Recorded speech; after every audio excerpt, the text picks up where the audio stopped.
Welcome back to the class, everyone. As of yesterday, we had it announced the Lightspeed bundles are finally coming back in a certain form, specifically giving Beskar Mando some time in the sun with all of his requirements at Relic 5 for a grand total of $20. That was great and all, but now, as of today, not confirmed, but data mined, are a few more Lightspeed bundles. So this is obviously an image that is going to be in game here very soon. I believe on the 13th of December for, again, as previously mentioned, the whole Beskar Armor Mando pack. We're not really going to talk about that right now. What I do want to talk about is this one and this one. This one particularly, because this one could mean something huge, and not just for people who care about First Order or Finalizer or anything like that, but there is we'll get to it, but there's a massive amount of crossover between the Finalizer requirements and the Executor requirements. And then on top of that, it looks like there's also a Thrawn and Palpatine. For what it is worth, again, this is entire speculation. Again, these are all data mine stuff. This does not look like Galactic Legend Palpatine or Sith Eternal Emperor. This very much looks like the two legendary forms of both Thrawn and Palpatine. Maybe it'll be kind of a dual pack. I guess in a way, if you get Phoenix at Relic 5, which you really don't need them for those two events, you do definitely unlock Thrawn, but in addition to that, you also get Palpatine. So these, again, not necessarily confirmed as of yet, but they're in the data mine. CG specifically put their assets in the game right now, so I don't know if these are going to also be live, and maybe we'll get confirmation even by the time this video comes out. But I don't know if these are also going to be live when the new Beskar Armor Mando pack hits, or if they're meant for Christmas, or if they're meant for after that. We really don't know, but right now this is more from an asset perspective than we've gotten than any of the other data mines that just have kind of the name of the pack in there.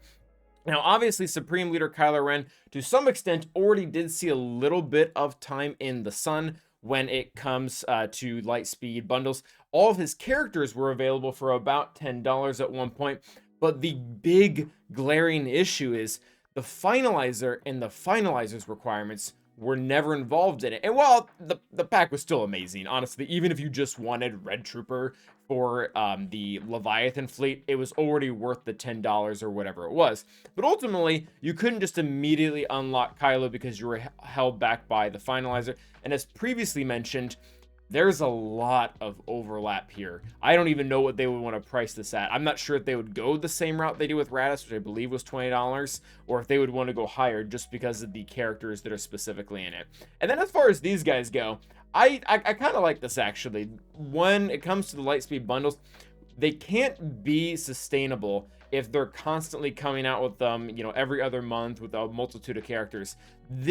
Going back to the really old legendaries that most of us that have been playing for any amount of time have, and selling them for $10 to me actually makes the most sense, because number one, it's sustainable, and number two, it's not that huge of an advantage they're getting over everyone else, but at the same time, it's still, as we've previously seen with the other Lightspeed bundles, including the one for Beskar Armor Mando, they're great deals. I mean, maybe they're not right for you, and that's fine, but you can't deny that $200 worth of crystals and signal data and Kyrotech for $20 is comparatively bad. It's comparatively very good. Again, not quite as good as the resistance ones, but there is that. So yeah, digging into this just a little bit deeper, we had mentioned that there is a strong connection in the journey guide between the Finalizer and the Executor.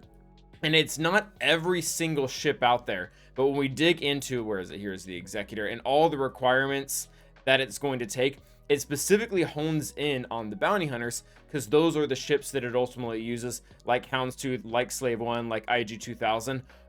Yeah, actually even Vader's TIE Advanced. All of those are required for the Finalizer. Bosk as well. Granted, you don't need some of the other requirements in here, but one of the reasons why these ship nodes kind of suck, for lack of a better word, is because even if you're going and farming them on a normal node that also has a really great character on it, like let's take our good friend Jango Fett. Jango Fett's not really relevant for either of those farms, but he is on a node with Houndstooth, and the node at first looks really good, and quite frankly it is really good, but the issue with it is you'd still have to farm this node twice as much as you would any other accelerated character because Houndstooth only drops in a portion of 1. So as far as catch-up mechanics goes, ships are really still bottlenecked quite a bit more than characters.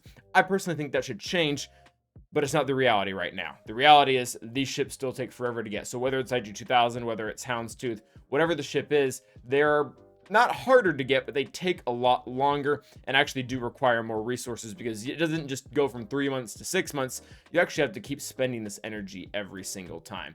So depending on what this price of this pack is priced at, it really could be seen as a Lightspeed bundle, not just for the Finalizer to ultimately unlock Supreme Leader Kylo Ren, but ultimately to get a foot in on Executor and have all those ships ready. Granted, there are still other bottlenecks. It's not just an instant Executor unlock. One of the largest ones that a lot of people hopefully are working on, if they have any concept of going after the Executor all, is Razor Crest himself, which I guess has been made slightly easier. Not really.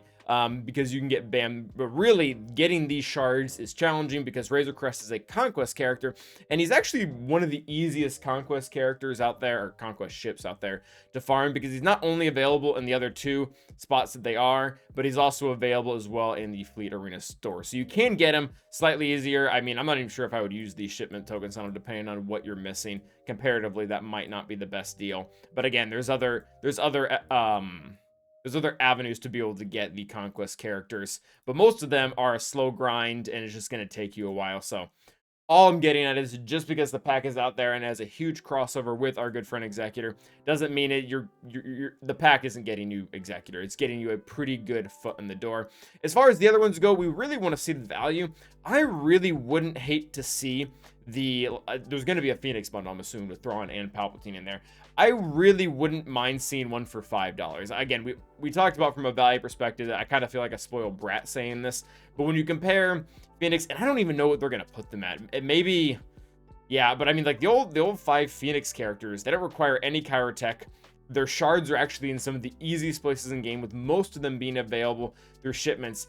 But if we're going to compare them to other Lightspeed bundles, putting them at $10, I mean, we're kind of going this progressively worse phase here. But even then, a $5 pack I think would be kind of cool. And I don't even necessarily think they have to put them at Relic 5, just because the events for Thrawn and Palpatine, Thrawn is slightly harder, but Palpatine himself, like, you didn't need mods to beat that. I'm pretty sure that event came up before mods even existed. So overall, I'm always excited when this stuff comes up, because I've been playing the game for 6 years. I, of course, have every single one of these characters in here and all the requirements, but it's cool to see players that have only been playing for a year or 2 get to have a shot for very minimal cost, a lot less than it would normally cost you to be able to get access to premium characters like Galactic Legends, and/or a really good foot in the door to things like Executor, or even like the very beginning player, even if he's not in the majority. The fact that he could get these 2 fun, good characters right at the bat for a small cost is pretty cool. But that is going to be it for today, guys. Let me know what you think. As always, stay awesome.